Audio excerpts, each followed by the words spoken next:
Ladies and gentlemen, smiling in the neighborhood. I just need to ask him to unmute. So if you can just put your your audio on. He's doing Okay. that now. Yeah, good. Good morning, Peter Onorati, and Good welcome to morning. the neighborhood. Thanks. How, how you doing, man? You look great. I just got up, man. I Oh, just it's you're in California, right? You moved. yeah, yeah, yeah. So, I'm just getting set up here. My computer one of my computers didn't work, so it's taken me a little while to get here. Sorry about that. No. You're perfectly on time, and I thank you for being perfectly on time. So I see awards behind you. What are those for? Actually, some of them are just pictures of my past. Oh, that's great. Um, some of the awards are my old high school letter. Um, I think I have my MBA graduation certificate here. I have, and I also have my business cards from when I was in the business world, for 12 years before I became an actor. Uh, I I didn't know had it was all, 12 years that you were. So did you start because I always used to think I was wrong about this. I thought I knew you from when I was working at Playboy magazine. But no, you were before then when I was at McCall's Working Woman. Do you remember me at all? actually, you look familiar. Yeah, I was at Working Mother from 1980 to about 85 So at, at, 25 years. Yeah. at, at McCall's. And before that, I was at Ford Motor Company in the export division um, in the thriving metropolis of Newark, New Jersey. Ooh, ooh, New Jersey. No wonder he wanted to be an actor and go to California. But before I forget, my, my, Yeah. my wife is in the room, and her invariable question is, did you ever meet or work with Angela Lansbury? No, Ah, no, I never did. I think my wife did. My wife is, a writer producer, but she might have met Angela on something. I'm not sure. well, Yeah. wake her up. Call her and ask her the question. She's making persimmon bread from our own persimmons. This is why you become an actor. So you can live out on the coast and have a garden where you can grow your own persimmons and make Yeah, yeah. persimmon bread. Yeah. So it We have was about we have about 22 fruit trees is on the property. nice. Well, you have acreage. Is that the word I you're looking actually for? I have just about an acre right in the middle of Sherman Oaks, which is unheard of. The house is a historic landmark. It was built in 1929. It's all Spanish hacienda architecture. We're very lucky to have it. Oh yeah. Oh my God. Yeah. See, hon, I told you I would be unbearably jealous of this man. I told you. So wait a minute. You were at Playboy? Well, after McCall's Working Woman, a couple of people who were in the marketing department that you would have known, that you would have dealt with, Yeah. like Elliot Gluskin, who was on this program a couple of months ago, Uh-huh. maybe a Uh-huh. year. And then he moved over. A couple of other people moved to Playboy magazine, where Okay. I went. Again, it was in numbers crunching. We were in the marketing support segment, I mean, which is ridiculous because numbers are not my thing. And then I Well, left. that was my job. I was the director of marketing and research. I was basically the research director for McCall's Working Mother, and for Working, it was McCall's Working Woman. no, Working Mother. Was Working Mother then? Absolutely, Working Mother. I could show you my card Sure, right sure, here. yeah. Yeah, Working Woman was our competitor, and they had already been in the marketplace for a while. Yeah, Oh, in fact, when I got to Working Mother, they were not yet measured in the syndicated research, so it was hard for us to sell ads, to the ad agencies. So I went and constructed a whole, a simulation for I'm not a numbers guy either, but I became one.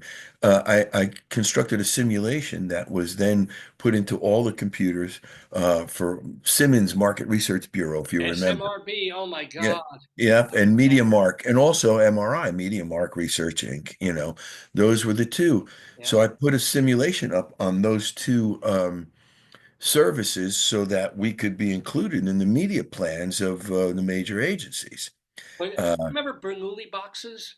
Do you remember those? yes, yes, Yeah. Yeah, yes. the My God. giant thing. Now you just can do it on a telephone. But back then, Yeah.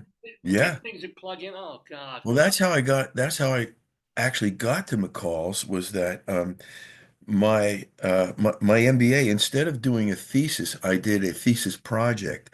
And my girlfriend at the time was the art director of McCall's Working Mother. So I would go in while I was working at Ford on Saturdays and use the computers to do all this research. So I created a 200-page research document and then a 100-page marketing plan for Working Mother.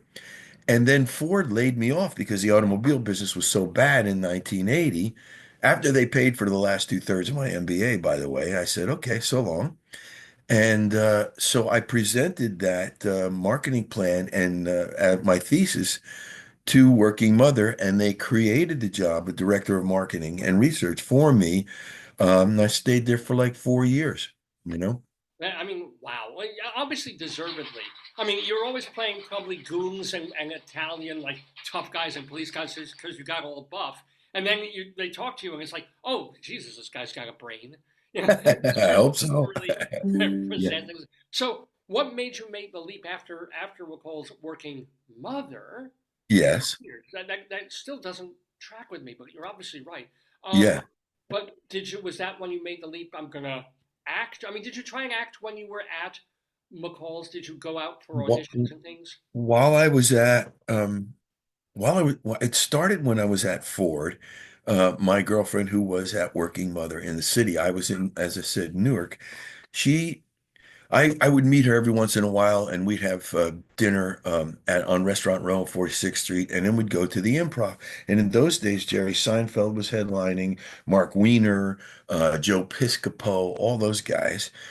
And we would ride back on the bus to New Jersey, and I'd say, I think I could do that. And she finally got so sick and tired of hearing me say it, she bought me a one-night class in comedy in the Network for Learning. You remember that? It was throughout the city. They had everything, classes all throughout the city. Uh, Yes, yes, yeah, yeah, yeah, yeah. Everything from how to take care of your feet to stand-up comedy, It was right? like Learning Annex or something. Yeah, yeah, yeah, yeah. It became the Learning Annex. It was called the Network for Learning at Yeah. first, See, right? he remembers better than I remember vague things. Yeah, okay. That's why I'm an actor because I have a good memory. Um, And you took this so, one night. so I did a one-night class, and I Yeah. met this group of people who were forming an improvisation comedy group, and uh, after Ford let me go, and I presented to McCall's, I ended up working in the city, and they said, "Why don't you come and just play with us?" So I did, and then my old girlfriend dumped me, and in the new group was my new girlfriend, now wife, Jeanette Collins, who was a successful uh, improvisational actor, but she had four jobs when I met her.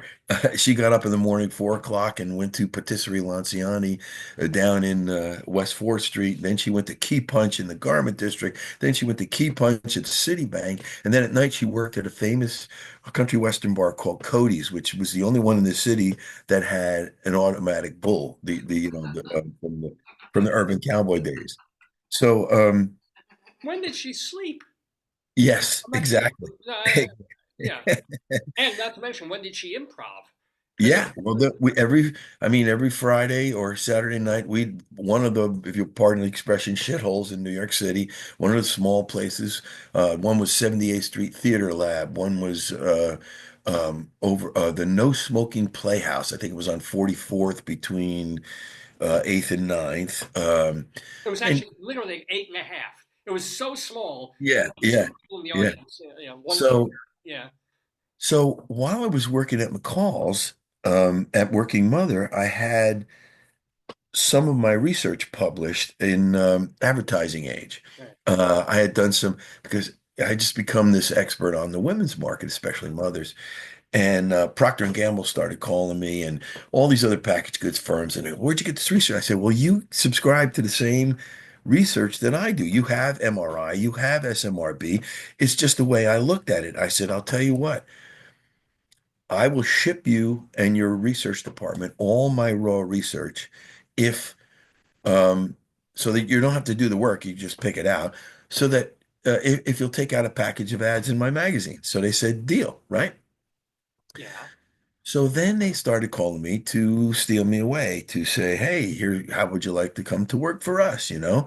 And I said, yeah, that'd be nice. I kind of wanted to stay in advertising, but who knew, right? And I went to my boss. Now, I worked with 15 women at Working Mother. Two were my superiors and 13 were subordinates. I got more penis birthday cakes than you can imagine, right? I didn't get one. I didn't even get a vagina cupcake. I got nothing. Nothing. Right. So Yeah. my boss at the time, and we were good friends. We had a share in the house in the Hamptons, all that yuppie shit that happened in the 80s. And she got a little mad at me. She said, well, the publisher doesn't know what you do. And I said, wait right there. And I went into my office and I brought back a loose leaf notebook that I had kept for the 4 years that I was there. And I said, now, before I open this notebook, I want you to remember that I came to you from Ford Motor Company and my territory was $30 million a year. If you learn anything at Ford, you learn how to cover your ass. So I opened the book and there was every dated pages of dates that I had pitched ideas to her. And if it had affected a change in the ad placement or created a new department in the magazine, I took a tear sheet out and I put it right next to it. So I said, who's the publisher think did this? Then she got really mad. And she Oh, started to take away all my creative writing and just let me crunch numbers. wait, So wait, Jeanette, I'm not gonna, you don't have to say the last name, but was this woman Barbara? no, Barbara Beach? no. Yes or no? Oh, is that this different person? Okay. So so I was kind of miserable. And Jeanette, my wife, said, I think you could be an actor. So I walked into her office and I said, look, you can't fire me because my work is too good and I never collected unemployment. So you make it so I can collect unemployment and I'll leave. She said, deal. I left him with 200-page research document that all I had to do was update it. Um, and then next Monday, I got into a crash course in commercials from a guy named Bob Collier, if you remember. He Yes. was around, he was like a second banana. Like, yeah. And within a week, I was on hold for a national commercial. And within a year and a half, I was making more doing commercials than I was as a Park Avenue ad executive because our building, Park Ave, was the Selmsley building Yeah. that Park Avenue goes right through. So I thought, well, maybe I'll do this for a while, and that's how I ended up in it. And all I had was this improv training, not much training. So I took a class, but I started working so much that I only studied for probably maybe at a year when I got my first job on television, which was Kate and Alley, the last season of Kate and Alley. Oh yeah. Okay, with Jane Curtin and Susan St. James. Yes, and Very popular Susan show. St. James, who became a real mentor to me. Oh. Susan was great. And we filmed at the Ed Sullivan Theater, man. It was like, oh man, I'm like, and that was great. And so that's how I got into it. And when I got Kate and Allie, Jeanette and I had gotten married that same year, 88. And we moved, she got pregnant. My son Sebastiano, Sonny, was born 9 months and one day after our wedding. Oh, all right. Wow. Well, her Mennonite relatives were just wiping their brow. They were happy about that. And yeah, and we planted out here. And the funny thing was, I I I was flying back to finish Kate and Allie, and Jeanette was pregnant with Sonny out here, and he was due to be born on a Monday. We finished filming Kate and Allie on Thursday night. Friday, I had a 2:30 flight out of JFK to fly to California to be with my wife for my son's birth. 2:30 in the morning or 2:30 in the 2:30 afternoon. afternoon? Yeah. And I got a 12:30 call back for Martin Scorsese for Goodfellas in Rockefeller Center. Oh man, so So I called Jeanette and I said, I hope the baby's late because I'm gonna be. Uh, Did she And understand, or did she threaten divorce at that oh point? no, she understood. She understood completely. She was an actress when, but when she started out. And so I did the call back and I got the Well, job. stop, Peter. I gotta stop you there. Yeah. What was the call? What was the audition like for Oh, Goodfellas? I think you'll like this story. So for the small, let me see if I can shut this light off for a second because Of course. nah, it's too Well, much. that's a little That's dark. too Yeah, dark, right? Okay. appropriate for Goodfellas, but yeah, all Yeah. right. Yeah. So at that time, for the small roles like I got, Scorsese was hiring mostly real mob guys or cops that chased real mob guys. So we all had the same scene to read, and he would pick a role for you if he liked you, right? Well, yeah. Okay. Yeah. Yeah. It's So like Woody I, Allen casting for Faces. It's sort of yeah. So I walked into the outer room, and there's all these guys sitting there with silver sweatsuits and patent leather sneakers, and they're smoking cigars, right? The guy looks at me, goes, "What are you reading for?" I go, well, I got the sides for Sunny Bamboo. He goes, "You know him?" I go, "No, I don't know him." He goes, "I know him. You don't look nothing like him." Right? So I go, "Well, that's what they gave me." He goes, "Well, God bless you, kid." Right? Oh, all right. So then I walk in, and you have to remember that I'd spent 12 years in the business world, the last four at McCall's. I was still used to making the meeting mine. Even the auditions, I would try to find some way to make the meeting mine. Now, how are you going to do that with Scorsese, right? But because it's intimidating, you want to be open, you want to kind of Yeah. engineer the meeting around, just like in sales and in marketing, right?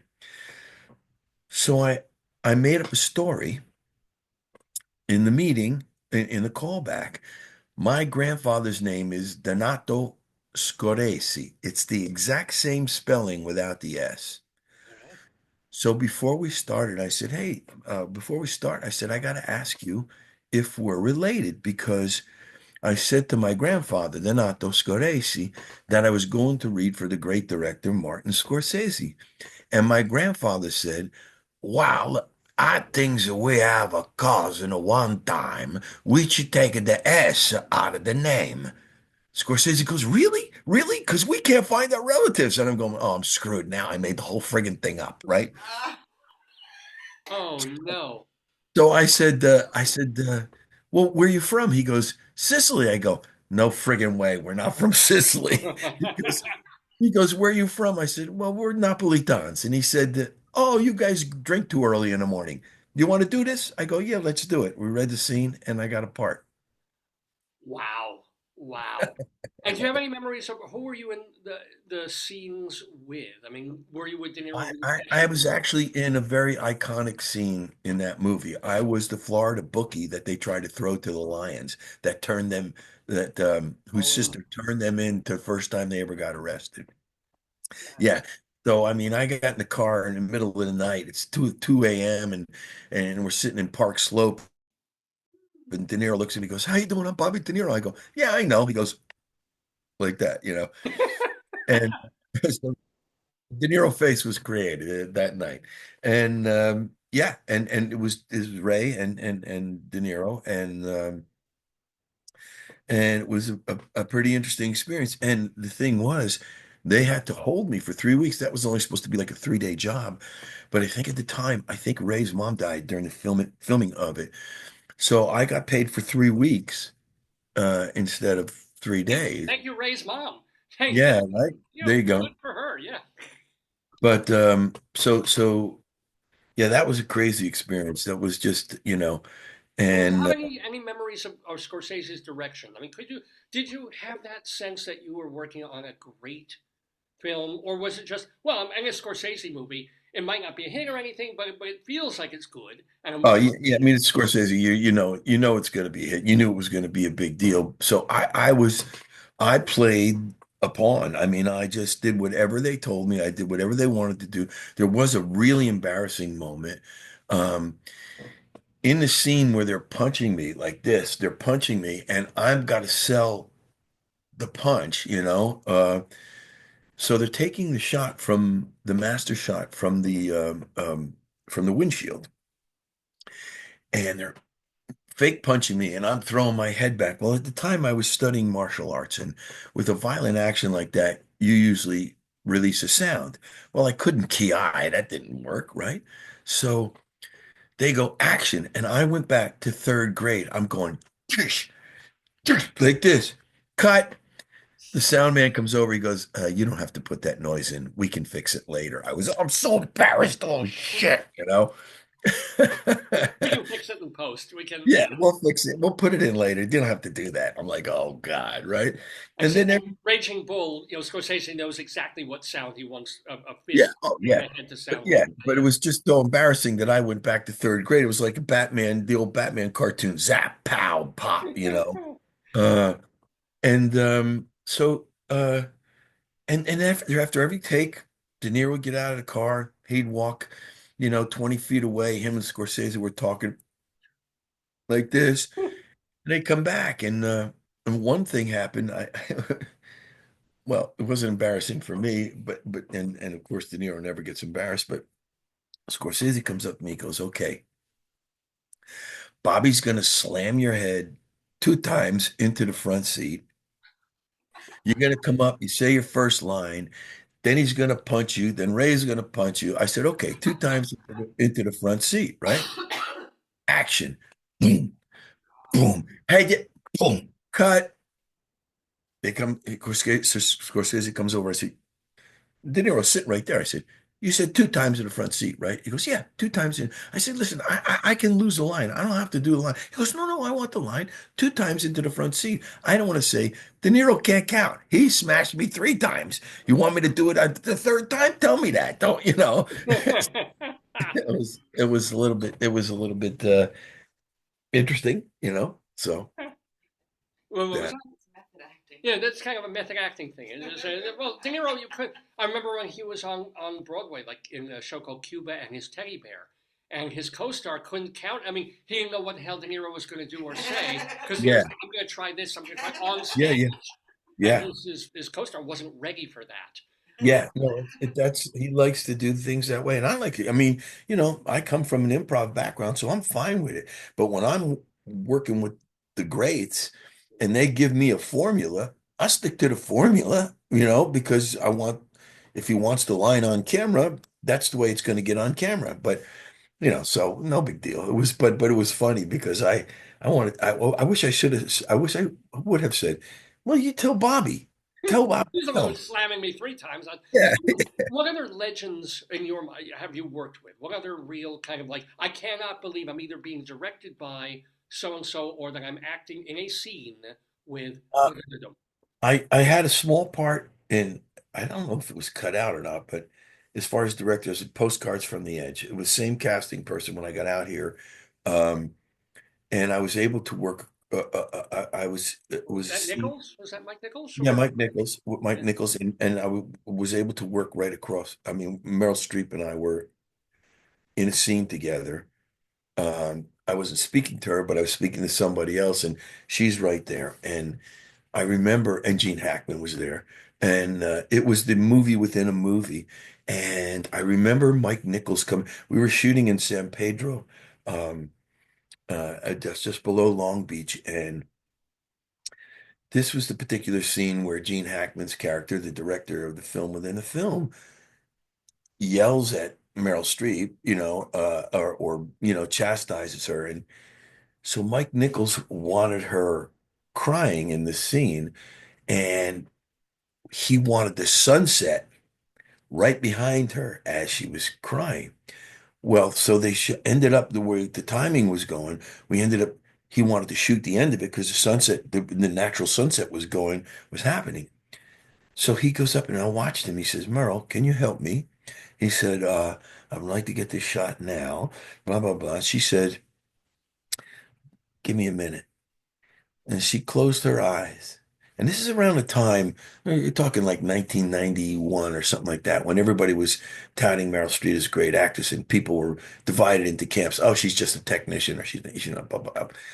And I said, and I watched her. She opened her eyes 30 seconds later, and not only was she crying, but her eyes were bloodshot, as if she had been crying, you know? And and I looked at her and I said to myself, you could call her a technician, you could call her whatever the hell you want, but that's the kind of tool I want in my box, you know? Yeah. That's amazing, and just to be so there. And then there was I did a small movie. It's one of the best jobs I ever had because I got to play something that people at my level don't get to play. I played a Greek mobster in a movie called Shelter. I got to speak in Greek and use a Greek American accent, and you don't get to do accents and melodies unless you're Dustin Hoffman, you know. So for my level, it was a great job, and it was a good little movie. And Charlie Durning was in it for a little while. Oh, yeah. And I was just telling the story last night. I have an actor friend staying here. He lives in Atlanta. And I got a great acting lesson from Charlie Durning too, because actors of my generation, I'll say, we have this thing about, and it comes a little bit from method. I won't say solely from method, but it comes from the attitude of this generation that we wallow in making the opposite choice, do the opposite of what everybody thinks. And I'll tell you something, in your process, doing the opposite is a great thing. But sometimes doing the opposite in the project doesn't work. I'll give you an example. I worked with Nick Cage and we did a big movie together, and he wrecked the movie just being a dark character. He was the hero of the movie. He wallows in doing the opposite. I don't think I think he ruined Peggy Sue Got Married actually with that stupid voice and all that stuff. So there are actors who good actors, but they're powerful enough that they wallow in making this opposite choice. So that's all we think of first. But it's good if it's in your process and you Right. go through it, you don't need to use it. As an experiment, you try it out, but you have Exactly. to You know, try out or your director every has to know, nah, exactly. yeah. Exactly. So I watched Charlie Durning had this scene. He's talking to me and my brother, played by Costas Mandalar. And his line is, we have enough to put you and your brother away for 80 lifetimes. We have you. He goes like this with his fist. And I'm like, what the hell is that? Charlie Durning, Emmy winner, Academy Award nominee. What the hell is that's a stereotypical, that's the way everybody does that. And he kept saying, he goes, we have you. And every take he goes, we have you. And all of a sudden, it dawned on me that because that stereotypical move that we all would think of was so organic to him in his generation and who he was, it didn't matter. It didn't matter that it was stereotypical. It worked, and it worked beautifully for Charlie Durning. So all of a sudden, I'm like, oh, we don't have to do the opposite all the time. It works. If it's organic, it works. Um, so that was another one. And then I did a staged reading that was supposed to go to Broadway with Al Pacino of The Iceman Cometh. And Bruno Kirby was in it, and Michael Jeter, and Wow.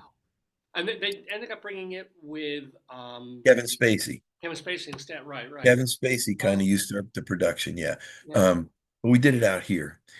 And I was watching Pacino sitting like 5 chairs away from me, and the audience is all out there and they're watching Al Pacino, right? And first of all, The Iceman Cometh is the best play for a lead to do because you actually come on to an ovation from the characters in the play. You know, your entrance. But it's an hour into the play before you even Yes, come on, which also builds up. There's a Hickey's coming. yes, Yeah, yeah, yeah, yeah.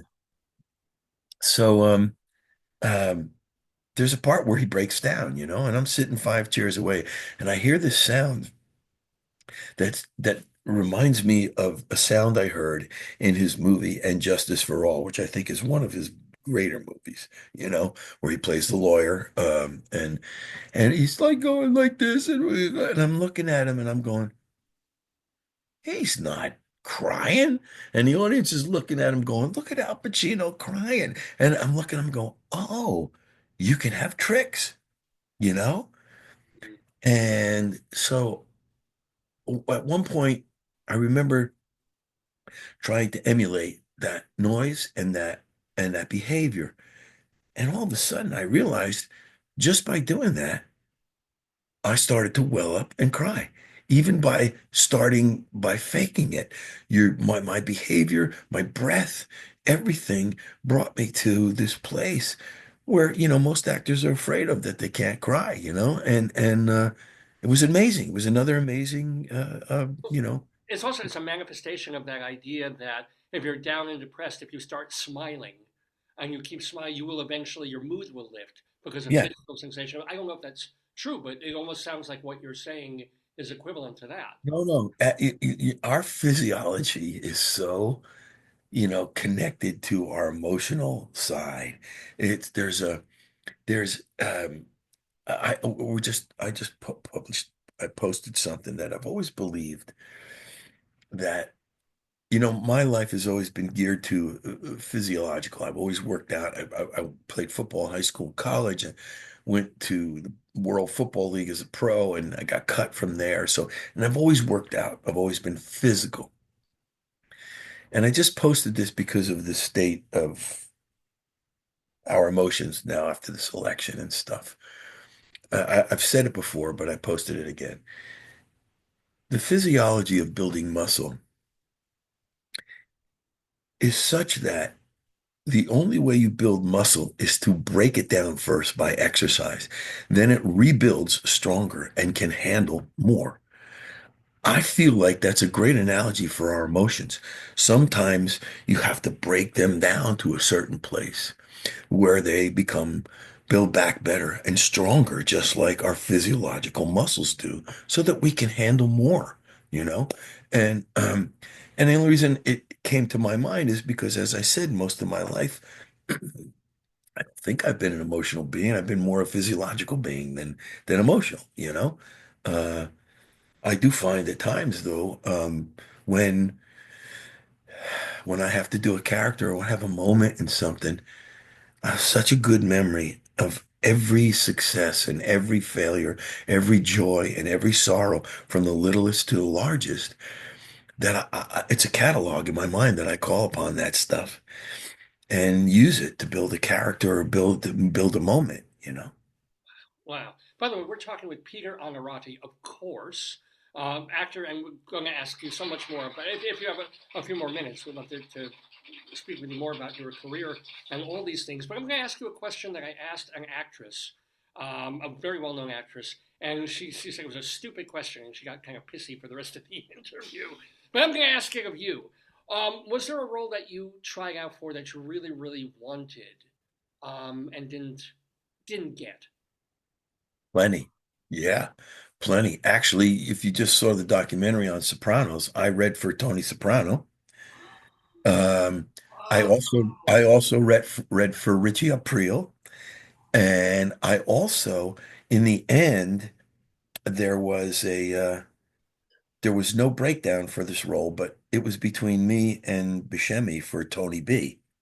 Uh, Wow. and so although my Italian relatives kept saying to me back in New Jersey, "Hey, I'm glad you didn't do that Sopranos. It makes us look like shit." I said, "I'm not so glad." Um, Yeah, because Goodfellas made them look really wonderful. Yeah, yeah, yeah. right. But the other thing, there's another one that ended up being a big problem for me, and I was doing a pilot for Warner Brothers. Now, I don't know if I'm not going to mention the guy's name, but he became a big, big, big person he left Warner Brothers and went to Paramount, ran CBS, blah, blah, blah, and then just had a huge fall from grace a couple of years ago. But I think we can look him up, given yeah, all the details that you don't have to say the name. It's kind of like Google.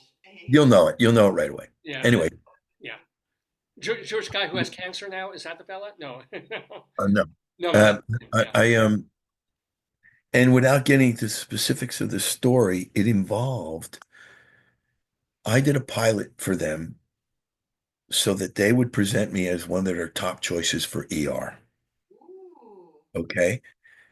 Now, I told them I wasn't going to do this series. I would do the pilot because the show went in Portland and my kids were 4 and 2. And I said, I'm not going to Portland for 22 weeks a year. My children are, young. He said, that's okay. Just do the pilot and we will present you as one of our top choices for ER. Well, this whole deal blew up in my face. What I was doing a favor for them became a real problem. So I don't know which role it was. I think at the time, Clooney and I were close in viability. Casting wise, even though he's younger than me. Um, and so they told me it was the other role of Tony Edwards that I was up for. But I said, that's bullshit. You either want Tony Edwards or you want me. We're not the same, right? And there's a whole Yeah, you're strange very different types, Anthony Oh, Edwards. there's a whole strange backstory that Clooney had signed on to do a pilot for somebody else, and I met these guys later. And when he jumped off of that pilot that he signed on to do ER, they said they wanted me. And this person in charge said, "Oh no, he's doing the pilot I told him to do in Portland." He did that twice for two other jobs. And then when this whole thing blew up, he put the word out. I could not do a lead in a CBS show, and I didn't get a lead in a CBS show for 26 years. My first lead was SWAT 6 years ago, 7 years ago, on a CBS show. Yeah. Because So it's interesting. So a lot of your TV work is in Stephen Bochco shows. I sort of see him as a guru who was. Watsko was my mentor. He was amazing to me. He's the one that made me a leading man. When I came out here, I had Kate and Allie. I had done this movie Firebirds with Nick Cage and Tommy Lee Jones and Sean Young um, out here. And then Stephen cast me in Cop Rock. And I think I was the only untrained singer in all of Cop Rock, which was a little intimidating. Um, and then when Cop Rock was canceled so quickly, I knew nothing about the business really. And Steven called me and he said, ABC's going to call you. They want to hold you. I go, what's that? He said, they're going to pay you this much to hold you for an ABC show. I went, really? They pay me that much just to hold me for? He said, yeah. So I said, okay, great. And so in the meantime, Civil Wars comes up and he wanted me to do a part on that. And the part was of a private investigator. And I went, well, I had met with a couple people on a sh I forget what the show was. But I haven't met with a couple people about doing leads in shows, right? So I said, well, wait a minute. These people are looking at me at leads. I just did a lead for you. Why you don't want to give me this, the lead, the lawyer in this? He goes, well, I'll think about it. So all of a sudden, I'm looking at the part of the lead lawyer with Mariel. Hemingway. They Oh, hadn't, you were. You got that. Yeah. yeah, Yeah. they didn't have Mariel at the time. They didn't have the female lead. So in the midst of all this, this is another thing I learned about the business. Um, so since Stephen had a deal, 10 shows, $40 million. That was back in 1988 when he got that deal. $40 million then, right? So in the middle of this, they were dicking around with my contract, and I get a call from Stephen Cannell, and he says, I'd like to meet with you on something. So I go in, and he wanted me to do the commish. Oh, which the Michael Chiklis role. Nicholas did. Yeah. And I said, well, it's great. It's a great role. I said, but you're shooting in Vancouver, and I have 3 kids, and I'm not going to Vancouver, right? So he said, "Oh, I understand that." He said, and he and Bochco were buddies. They worked together at MTM Studios, right in Colombo and all that stuff way back in the day. They're great friends. Um, so in the meantime, again, they're messing around with my deal with Civil Wars, and Cannell calls me back and says, "Hey, if I move the show down here, would you do it?" I went, Oh. "Yeah, yeah." Well, they didn't, and finally they came up with the right deal for me for Civil Wars, and so I signed on. And But Peter, I've got to ask you this question though. Like your wife was about to have a baby, right? And you got the call back for Goodfellas, and she understood. She was like, "Yeah, no, I get, yeah, don't do." But now, okay, wouldn't you have an understanding even with your wife and kids? Is like, I've got the lead in a TV series that's shooting in Vancouver. Raise the kids. I'll send the checks. Why yeah. not? You Oh know? no, she would have done that. I didn't Oh, want to do it. I didn't want to leave my kids behind, and mo most of these producers said, "Well, move your wife up to Vancouver." I go, "My wife has a job. She's a producer writer. She's not going anyplace." My wife's first job, my wife and her partner, Mimi Friedman, they've been together longer than we've been together. They met in their first improv group. They came here, and their first job in writing was on the first year of In Living Color. oh my God! Wow. They were nominated for an Emmy on their first job here. They went from there to A Different World. Then they went from A Different World. I can't remember where they went to after that, but they were writers on Big Love. They were writers on, they have great So he careers. was an established. Well, she was a Absolutely. writer. Couldn't she write from Vancouver? I'm just wondering. I'm just kidding. Yeah. Well, if they had hired her, maybe, yeah. But Especially the because the kid, kids were young but enough. The the two-year-old kids, wouldn't have been in school yet. You wouldn't have had to really make a well, life. the twins were. So by then the twins were now the twins were like three or and Sonny was five, so I just I didn't want to uproot them and make a whole new life for them. I just didn't look for me. It's still a job. I love what I do, and I love having the chance to create a life on film and to get paid great money when I'm doing it. When I'm the lead anyway. I've been guest starring my ass off all my life, but I've had a few leads that have helped me to get a house and helped me to pay. Somebody said, I did an interview the other day. They said, well, you've had a successful acting career. I go, you know what that is? That's you pay for your house and you pay for your kids' college, you know? And health. I mean, I guess through the union you get health insurance, which is like for the. Yeah, except for they screwed me. They screwed the senior performers a couple of years ago. They took it away. I have my pension, and you're supposed to get your health care um, in perpetuity if you're vested in your pension. But they messed around with it. So I mean, I got Medicare, and I'm actually on my wife's Writers Guild plan. But all our lives we used the Screen Actors Guild plan. I used it to have my kids, and that was it. Um, so no, there's a problem, and but without going into the politics of it, it's crazy, and they need to restore it for senior performers anyway. I mean, who need it more than anybody else for the most part, Exactly, Um, exactly. let me. You know, Oh God, so many other questions. Do you still have a few minutes? Because this yeah, a is. couple more minutes. Yeah, a couple more. All Yeah. right, so I've got to ask. You were in the movie Scrooged with Bill Murray. Do you have a Bill Murray story or just? No, I didn't have and I think that scene was cut out. I played a cop underneath the Williamsburg Bridge or something. I've watched Scrooged a couple times, and I think that scenario was cut out. It was just a little scene. Okay. Something was happening. I don't even remember the scene, but yeah, I'm pretty sure it was cut out. I didn't see it. Yeah.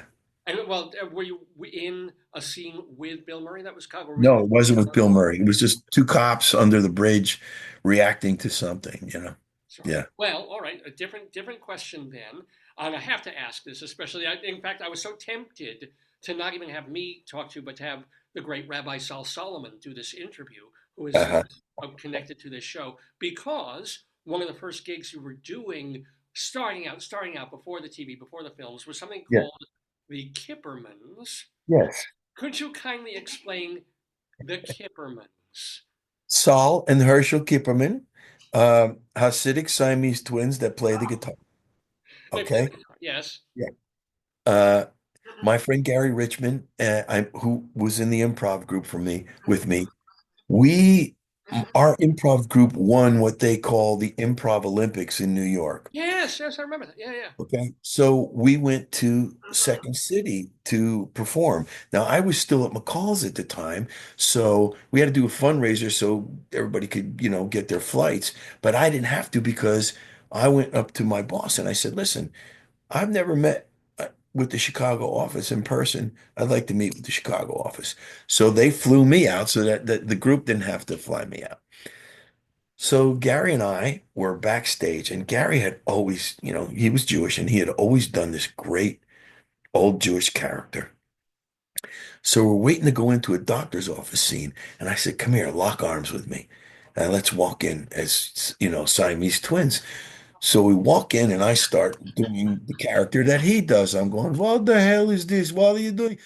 And we sit down, we cross all four of our legs, right? And that's where the Kippermans was created. And when we came back, the leader of the group said, you got to do something with this. So his wife sewed the I Heart New York t-shirt for us. And we each had one payas on the outside. And we did this shtick, and we did it on the Uncle Floyd show, and we Oh, did the it. Uncle Floyd show. You were on that. Oh my God. Yeah, we were on That's Uncle Floyd twice, and we used to do it at the stand-up club. So my wife and her partner Mimi would do stand-up, but we would do the Kippermans on at in the clubs. We did the improv one time and we killed, but Silver said, you guys are now you're a music act. I go, what a music act? We're singing, on the rug again. That stupid dog made on the rug again, and. And we had another song. I wrote all these parodies. Um, I was going to show. This is yep, there apparently they there are. is video footage of you guys on the Uncle Floyd show way back when. Yeah, Thank you for that. Thank you, hon. yeah, yeah. We're talking about right there. We're talking about we had a tough life. We don't like to talk about it. Worked in our pants deli for a little while. Then we had an audition, and I said I'm not doing another audition. And Herschel says, "What? It's for Double Mint." I said, "Okay." In the bag, in the bag. And then we sang a song about a girl that we met her in a deli down in old New York where they drink Dr. Brown's and it tastes just like cherry cola. It is cherry cola, right? She walks up to me, she asks what I want. I says, I forget how. Her name was Golda. Go LDA Golda, right? So you'll see. I love it. I love. So wait, but you were telling the story also that something happened when you were doing this, and someone was saying that you couldn't do it somewhere, or that you had to give it up, or what, No, or I did Kathy Lee and Regis one time while I was promoting Civil Wars.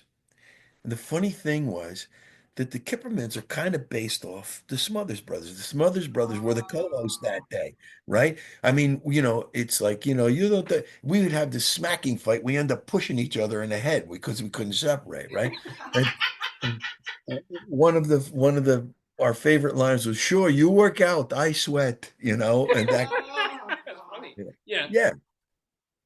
So Tommy and Dickie interviewed me in a green room, and I told them about the Kippermans. I said it's kind of based off of you guys, and so while I was out there doing on camera,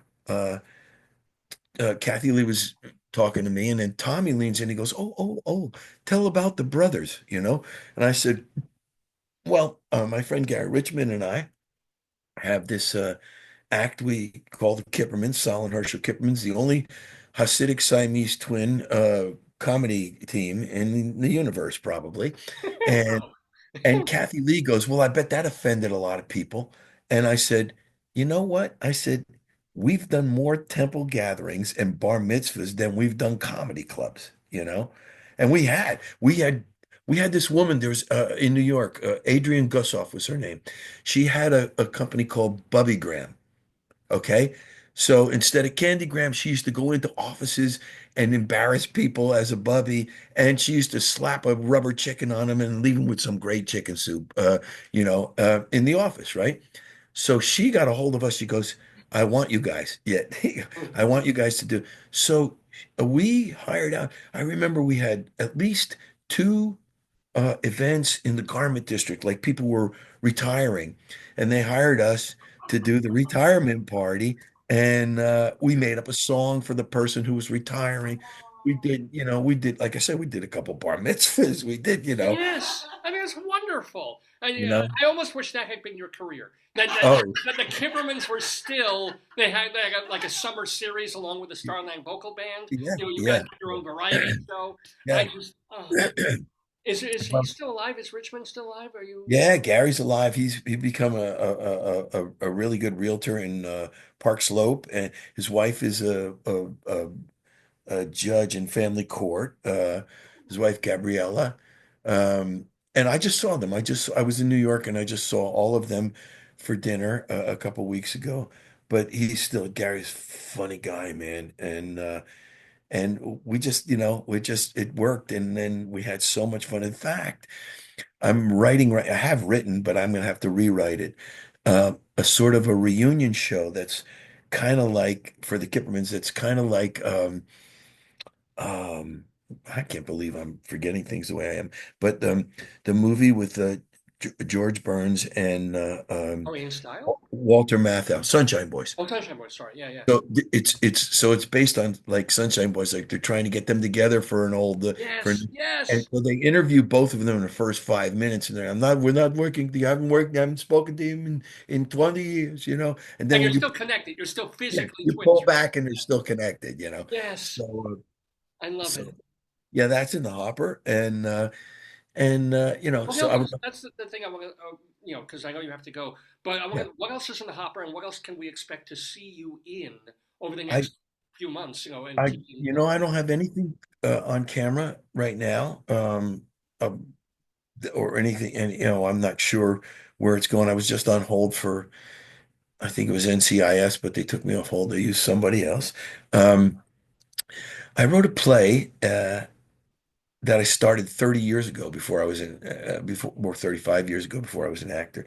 And I, if I put together the time that I wrote it, probably took me 2 years to write it over. Yeah, sure, sure, yeah. And Jeanette and I are both members of the Actors Studio, the acting unit.